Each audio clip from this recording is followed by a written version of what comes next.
이슈토크입니다. 지난 22일이었죠. 제주를 제외한 전국에 미세먼지 비상저감 조치가 내려졌습니다. 당시 미세먼지 농도가 상당히 심각했는데요. 미세먼지 저감 및 관리에 관한 특별법이 시행된 이후 부산에도 처음으로 저감 대책이 시행이 됐습니다. 그런데 시민사회에서는 반쪽짜리 대책이었다라면서 지적을 하고 있는데요. 이 부산의 미세먼지 저감 대책, 과연 실효성이 있었는지 이번 이슈토크에서 짚어보도록 하겠습니다. 함께 얘기 나눌 두 분 모셨습니다. 부산환경운동연합의 전구슬 활동가, 그리고 부산시의회 복지환경위원회 부위원장이죠. 윤지영 의원 자리했습니다. 안녕하십니까? 예, 어서 오십시오. 예. 자, 그동안 수도권에서만 내려졌던 미세먼지 저감 대책이 어쨌든 특별법이 시행되면서 전국으로 확대가 됐습니다. 부산에서 처음으로 내려졌는데 이 미세먼지 비상저감 조치의 발령 기준부터 먼저 좀 짚어볼까요? 네, 그 초미세먼지 농도가 당일 기준으로, 그러니까 당일 6시, 그러니까 오후 6시. 오후 4시, 네. 16시죠. 오후 4시 평균 50 마이크로그램을 초과를 하고, 예. 다음 날 24시간 평균 또 50 마이크로그램을 초과할 때 발령이 됩니다. 그리고 두 번째는 당일 75 마이크로그램이 이상이 초과하면서 이게 2시간 이상이 지속이 되면 주의보가 발령이 됩니다. 그 주의보 발령과 함께 다음 날 또 평균 24시간 평균 농도가 한 50 마이크로그램을 초과할 때 발령이 되는 부분이죠. 그리고 이제 마지막으로는 다음 날 그 24시간 평균 75 마이크로그램이 초과가 예상될 때 이 비상저감 조치가 발령이 되는 겁니다. 아마 많은 분들이 미세먼지 농도가 심하다라고 얘기하면은 계속 휴대전화를 보시거나 TV를 보시거나 하면서 미세먼지 농도를 체크하실 거니까 충분히 좀 많이들 알고 계실 텐데 이 비상저감 조치가 일단은 이번에도 내려졌습니다. 전국적으로 내려졌는데 이게 실제로 좀 효과가 있습니까? 일단 그 작년 비상저감 조치 경우를 좀 살펴보면은 수도권에서 이제 발령이 됐을 때 하루 6.8톤 정도 줄었던 걸로 6.8톤. 네, 분석 결과를 이제 토대로 유출을 좀 해보면은 그래서 항목별로 보면 화력발전소가 이제 상한 제약으로 통해서 제일 많은 줄이는 걸 나타냈고요. 그 다음 노후 경유차 제한, 그 다음에 공공기관 이부제와 공공사업장 규제에서 1.1톤 가량 줄었습니다. 근데 이제 사실 비상저감 조치는 비상시에 고농도일 때만 이 부분을 시행을 하는 부분이 있는데 부산 같은 경우에는 아시다시피 2015년부터 2017년까지 연평균 초미세먼지 농도가 1위를 차지하고 있는 상황입니다. 그래서 이게 연평균 농도에서 항상 고농도에서 우리 시민들이 이제 활동을 하고 있는데 이게 비상저감 조치에만 좀 초점을 맞추는 게 아니라 항상 연중 관리, 상시 관리, 그리고 근본적인 대책을 없앨 수 있도록 하는 것이 무엇보다 중요하다고 봅니다. 단순히 이름을 비상저감 대책이라고 내놓을 게 아니라 다른 기준을 세워가지고 연중 관리를 해야 한다. 네, 그렇습니다. 그래야지 비상저감 조치가 규제를 할 때라도 더 높은 효과를 가질 수 있는 부분이 있습니다. 네. 이번에 비상저감 조치가 내려졌을 때도 의원님, 그 시민사회에서는 어쨌든 지적을 했습니다. 실효성이 과연 있을 것인가, 반쪽짜리 대책이다라고 지적을 했는데 실제로 비상저감 조치 대책이 어떤 식으로 진행이 됐던가요? 비상저감 조치가 내려지면 일단 그 의무적으로 그 영업용 차량을 제외한 자동차 운행 제한을 할 수가 있습니다. 근데 이번에 부산시 같은 경우는 이거를 제한할 수 있는 조례가 없어서 실질적으로 그 차량 운행 제한을 할 수가 없었었죠. 그리고 이제 이 또 비상저감 조치가 내려지게 되면 그 대기 오염 물질 배출 사업장에 대해서 그 가동 시간 을 변경을 할 수 있고 그 가동률 또한 조정이 가능하게 되어 있습니다. 그리고 건설 공사장, 민간이라든지 관급 건설 공사장에서 공사 시간을 변경하고 조정을 할 수가 있어요. 특히 이제 광급 공사장 같은 경우는 그 공사 시간을 50%까지 감축을 할 수가 있습니다. 그리고 일반 그 공사장 같은 경우에는 오전 9시부터 오후 5시까지 감축을 할 수 있도록 공고를 할 수 있도록 그렇게 되어 있습니다. 그리고 이제 이와 더불어 이제 또 추가적으로 조치를 할 수 있는 부분이 그 도로 미세먼지 흡입 차량들, 그리고 그 시설공단에서 보유하고 있는 터널 청소 차량들, 그리고 각 구군에서 보유하고 있는 그 노면 청소 차량, 그리고 심지어 급수 차량까지 전부 다 동원을 해서 도로에 있는 미세먼지를 제거를 하도록 그렇게 이제 추가적인 조치 사항이 들어가 있고요. 예. 그다음에 이제 이번에 부산에서는 실시가 됐었습니다. 행정기관이라든지 공공기관의 그 직원분들 차량 이부제하고 그다음에 공공 차량들 그 50% 감축 운행, 요 정도가 이번에 시행이 됐다고 볼 수가 있습니다. 사실 이제 지적하셨던 것처럼 실효적인 대책으로 이렇게 나왔지만은 사실 실효성을 판단하기 전에 이게 이행조차도 좀 되지를 않았던 부분이 있거든요. 앞서 설명하셨던 것처럼 이제 공공기관 차량 이부제 같은 경우에도 공공기관 주차장을 실제로 22일 날 발령이 됐을 때 갔을 때 홀수 차량이 반 이상이 차지할 정도로 많이 있었고, 뭐 안내판, 정강 안내판 같은 경우에도 안내 문구조차도 없었다고 합니다. 네, 그리고 공공기관 그 이부제 차량이 지금 부산시가 140만 대 정도 차량이 등록이 되어 있는데요. 그 중에서 공공기관 차량이나 공무원분들이 쓰시는 차량은 굉장히 비중이 작기 때문에 사실 이런 부분에서 실효성이 있을지는 조금 의문이 있습니다. 지금 여기서 빠져 있는 부분이 그 부산 같은 경우에는 선박, 항만에서 미세먼지가 상당히 많이 발생을 한다. 우리가 다들 그렇게 알고 있는데 이 부분이 전혀 언급이 안 돼 있네요. 네, 맞습니다. 실질적으로 부산의 그 미세먼지 오염 배출원을 보면 가장 많은 부분을 차지하는 것이 비도로 이동 오염원, 즉 선박이라든지 이런 부분이 가장 많이 차지하고 있습니다. 그 비도로 이동 오염원 중에서도 이 선박이 차지하는 비중이 전체 그 초미세먼지 배출량의 37.8%를 차지를 하고 있어요. 그러니까 그 말인즉슨 부산의 초미세먼지의 배출 원인은 항만, 선박이라고 해도 과언이 아니라 볼 수가 있습니다. 그럼에도 불구하고 여기에 대한 대책이 이번에 전혀 들어가지 않았다라는 부분입니다. 근데 사실 뭐 항만하고 관련된 부분은 사실 시가 할 수 있는 역할들이 별로 없어요. 뭐 BPA, 부산항만공사라든지 중앙정부에 의존을 할 수밖에 없는 상황이기는 하나 부산시가 이 부분에 대해서 완전히 손을 놓고 있다라는 부분은 사실 좀 심각하게 받아들여야 될 부분입니다.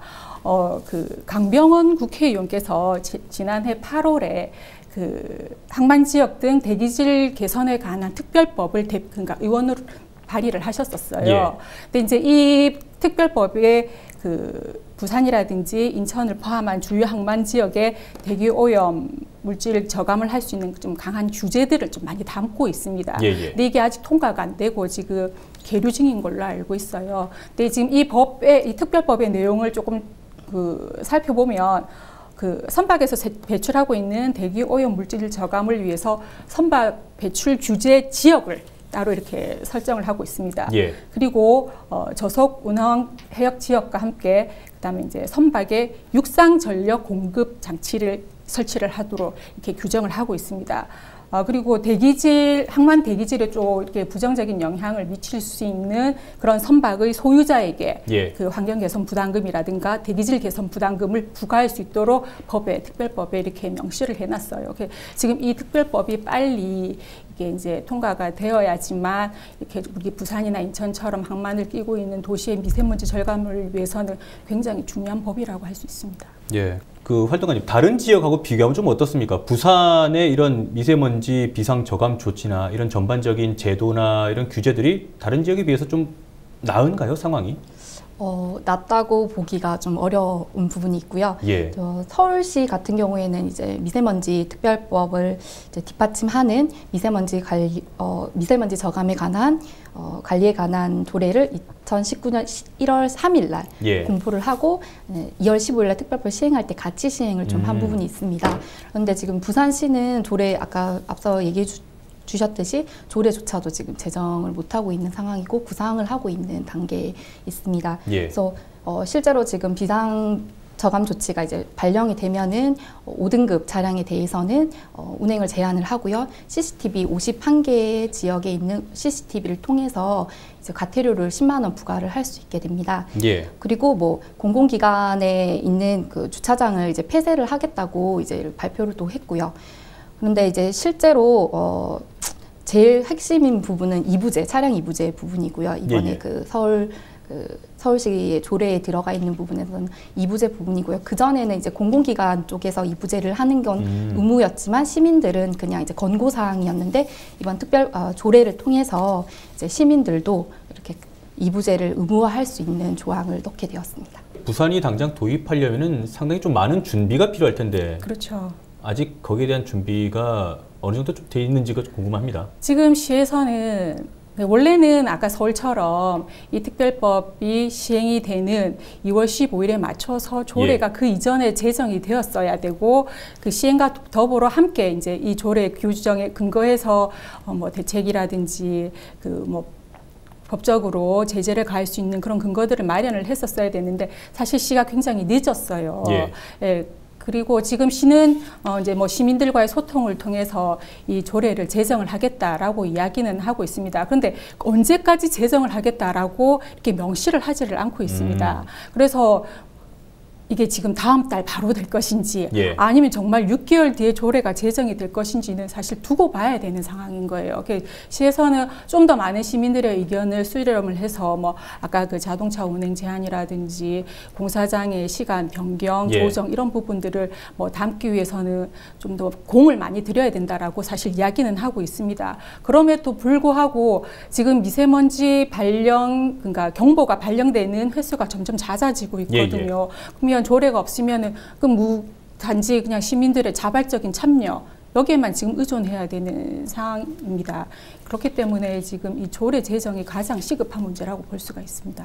지금 그러면은 비상저감 조치가 반쪽짜리 대책이었다라고 지적하는 만큼 그거를 보완하기 위해서는 당장 조례 제정이 우선이다. 그렇죠. 라는 말씀이시군요. 아까도 말씀을 드렸다시피 그 미세먼지 오염원의 가장 큰 부분을 차지하는 게 선박인데 선박은 아예 시가 손도 못 대고 있죠. 그다음에 사실 그 도로 이동 오염원, 자동차, 그 경유 자동차에서 나오는 그 오염원이 차지하는 비율은 전체의 11.3%밖에 안 돼요. 그러니까 총 부산에서 발생하는 미세먼지의 11.3%인 이 자동차에 대한 규제조차도 지금 시가 못하고 있으니 부산의 초미세먼지에 대한 정책이라고는 거의 없다라고 봐도 지금 무방한 상황입니다. 알겠습니다. 활동가님, 지난달이 아니죠. 그 특별법이 시행되기 바로 직전이었죠. 13일로 제가 기억을 하는데 그때 아마 부산시하고 시민환경단체들이 모여서 간담회를 연 것으로 알고 있습니다. 그때는 좀 어떤 내용, 어떤 식으로 논의가 이루어졌습니까?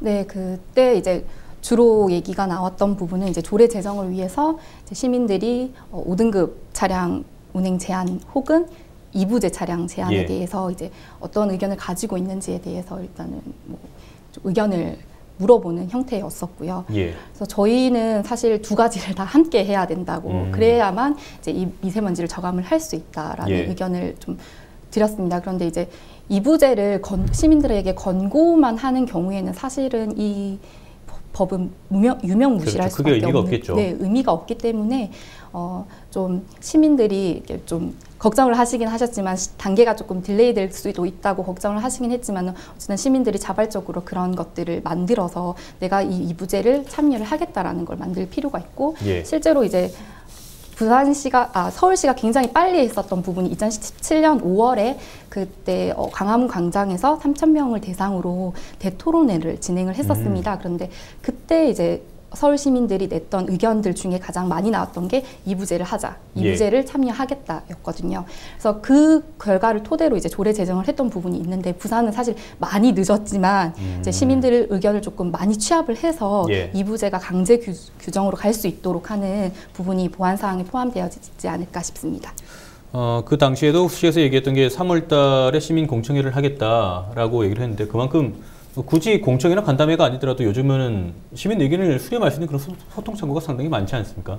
그런 부분을 좀 적극적으로 활용할 수 있을 것 같은데 작년 11월에 오거돈 부산시장이 기자회견을 하면서 미세먼지 저감을 위한 종합 대책을 내놨습니다. 그 대책들이 지금 잘 시행이 되고 있을까요? 네, 그때 발표한 종합 대책이 총 이제 6대 전략 17개 과제로 구성이 되어 있습니다. 그러니까 배출원, 그러니까 미세먼지의 배출원 관리로 그 미세먼지 배출량을 30%를 줄이겠다라고 이야기를 했습니다.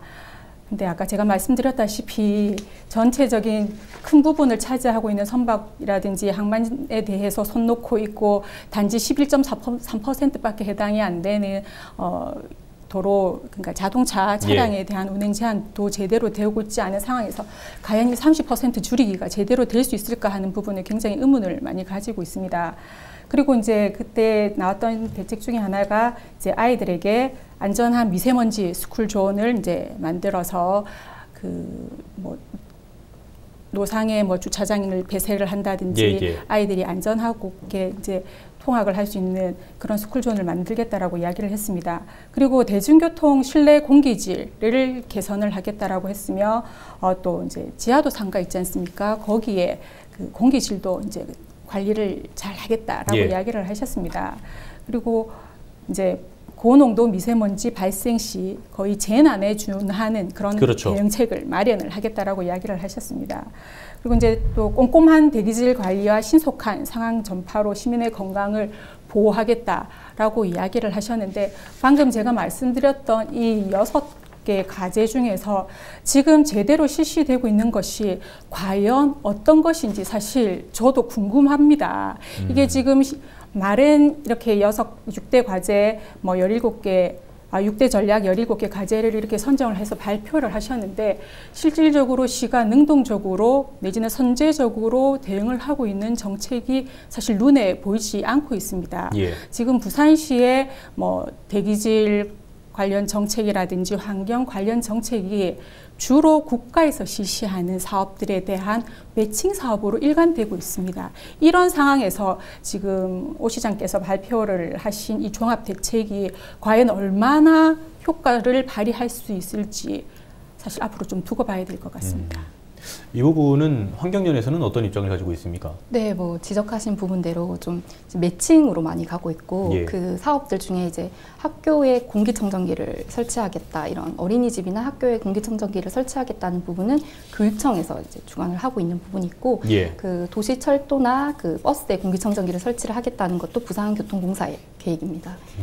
그리고 또 여러 가지 항만 육상 전원 공급 장치를 설치를 한다거나 그 아까 말씀하신 야드 트랙터를 이제 연료를 전환하는 사업들도 사실 다 그 BPA 부산항만공사에서 하는 부분이고 그마저도 이제 부산시에서 할 수 있는 건 전기 자동차에 대한 부분인데 그 부분도 다른 시도에 비해서는 좀 턱없이 부족하게 좀 지원을 하고 있는 상황입니다. 네, 전기 자동차 그 부분은 이미 여러 차례 다른 언론들을 통해서 보도가 된 바도 있기도 하고요. 그러면은 두 분의 말씀을 종합해 보면은 오 시장이 애초에 약속했던 고농도의 미세먼지가 발생했을 때 재난에 준하는 그런 식으로 이제 정책을 마련하겠다라는 말은 기대치에 못 미친다라고 평가를 할 수 있겠네요. 네, 그리고 근본적인 해결책이라기보다는 격가지 정책으로 볼 수 있다. 부산시가 또 자체적으로 뭔가를 내놓는 게 아니라 다른 기관들의 정책에 또 연계되는 그런 식으로 내놓다 보니까 만족도가 더 많이 떨어지는 것 같은데 그러면은 이게 또 마지막 질문이 될 수도 있을 것 같습니다. 부산시가 근본적으로 미세먼지를 줄이고 또 시민들이 그만큼 많이 체감할 수 있는 그런 미세먼지 저감 정책을 내놓기 위해서는 어떤 식으로 좀 접근을 해야 할까요? 이거는 어떻게 활동가님 먼저 말씀해 주시겠습니까? 네, 저는 일단은 조금 부산시 쪽에서 조금 보완을 이 부분은 이제 좀 추가적으로 해야 되는 부분이 예산이 굉장히 적게 잡혀 있습니다. 환경에 관련된 예산이. 그래서 그걸 좀 포함을 해야 되는 부분이 있고 실제로 지금 부산보건환경연구원에서는 그 대기질을 분석을 하고 성분에 대해서 이제 좀 분석을 하고 있는 상황인데 배출원별을 조사를 한다거나 이런 부분은 아직까지 많이 부족한 상황입니다. 실제로 울산발전연구원에서는 미세먼지를 전담하는 한 명의 정책연구원이 있는데 부산발전연구원에는 미세먼지만 주로 전담을 해서 정책을 연구하는 부분은 연구원은 없습니다. 그래서 굉장히 인력이나 예산 부분이 부족한 부분이 있기 때문에 그런 부분이 필요하고 사실 이제 저희가 요청을 하는 건 시민과의 소통입니다. 그래서 앞서 말씀드렸듯이 서울시에서는 부족한 부분이 분명히 조례에서도 부족한 부분이 많이 담겨 있긴 하지만은 또 시민들을 통해서 자발적으로 이 미세먼지가 얼마나 중요한지 예. 우리 건강에 얼마나 나쁘게 영향을 미치는지 그리고 함께 참여해야 되는 이유가 무엇인지에 대해서 끊임없이 설득을 했고 시민들도 공감을 해서 함께 하겠다라고 얘기를 했는데 부산시도 좀 여러 가지 창구를 통해서 아까 말씀하셨던 그런 창구를 통해서 부산 시민들의 의견을 접수하는 게 무엇보다도 필요하지 않나 싶습니다. 네. 의원님도 어쨌든 행정을 감시하는 입장에서 뭔가 조언과 제언을 충분히 해주실 수 있을 것 같습니다.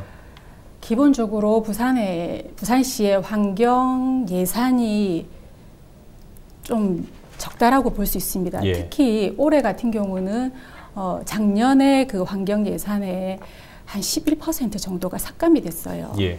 그러니까 어떤 사업이든지 이 사업을 제대로 수행하기 위해서는 예산이 뒷받침이 되어야 되는 부분입니다. 근데 이 부분이 지금 좀 취약하다 보니까 이제 시가 정책을 제대로 펼 수 있는 일단 역량이 안 된다라고도 볼 수 있습니다. 예. 예를 들어서 사실 우리 미세먼지가 미세먼지 주의보가 발령이 되면 미세먼지를 이제 청소를 하기 위해서 도로 분진 흡입 차량들이 운행이 되고 그렇죠. 있습니다. 이게 올해 이제 국비 예산이 한 19억 2천이 내려와서 16대 도로 분진 흡입 차량을 구입을 할 수 있는 그런 기회가 있었었는데 본 예산에서 시에서 예산 편성을 하나도 안 했었어요. 그래서 이 16대의 그 진공 흡입 차량이 말해서 이게 날아가야 되는 그런 상황에 놓여 있었습니다. 그래서 저희 이제 복지환경위원회에서 지속적으로 이 부분에 대해서 지적을 하고 이제 그 결과 이제 올해 3월에 추경에 이제 그 예산을 편성을 하겠다라고 이야기를 하더라고요. 예. 어쨌든 지금 아까도 말씀을 드렸다시피 부산시가 추진하고 있는 환경 정책이 주로 국가에서 추진하고 있는 정책과 매칭되는 사업들이 대부분입니다. 그런데 그럼에도 불구하고 국가에서 주는 예산조차도 시가 받지를 못하는 이런 상황이 굉장히 지금 우려스러운 상황입니다. 그리고 아까 대중교통의 그 실내 공기질을 개선을 하겠다라고 종합대책에도 나와 있었습니다. 그 일환으로 그 다중이용시설이라고 할 수 있는 그 지하철 역사 실내 공기질 개선을 하기 위해서 그 미세먼지 자동 측정기를 올해 국가에서 그 41대를 이제 설치를 할 수 있도록 예산을 편성을 했었습니다. 그런데 시에서는 이것조차도 겨우 11대 시비 편성을 함으로써 나머지 30대가 지금 국가에서는 지원을 하겠다는데 시에서는 지금 못 받고 있는 상황이에요. 정말 안타까운 부분이거든요. 그래서 이제 지금 환경 정책을 수립을 하는 시의 입장이 과연 이 환경 문제에 대해서 심각하게 지금 인식을 하고 있는지, 그리고 부산 시민들의 건강의 중요성에 대해서 고려를 하고 있는지 정말 의문을 가질 수밖에 없는 이런 상황이라고 볼 수가 있습니다. 그래서 부산시가 좀 더 능동적이고 선제적으로 대응을 하기 위해서는 이런 환경 예산을 비롯해서 정책을 집행하시는 공무원들의 일단 그 인식 자체가 좀 친환경적으로 바뀌어야 된다라는 부분을 전 좀 강조를 하고 싶습니다. 그 어느 때보다 미세먼지뿐만 아니라 환경 전반적으로 관심이 상당히 높은 시기이긴 한데, 또 여기에 시민들의 안전을 위해서는 행정의 역할이 상당히 더 중요하다고 볼 수 있을 테고요. 우리가 바라는 조례 제정이나 이런 부분까지 좀 행정에서 발빠르게 대응을 해야 될 것 같습니다. 얼마나 부산시가 강력한 의지를 보여줄지는 또 시민의 눈으로 지켜보도록 하겠습니다. 오늘 두 분 말씀 고맙습니다.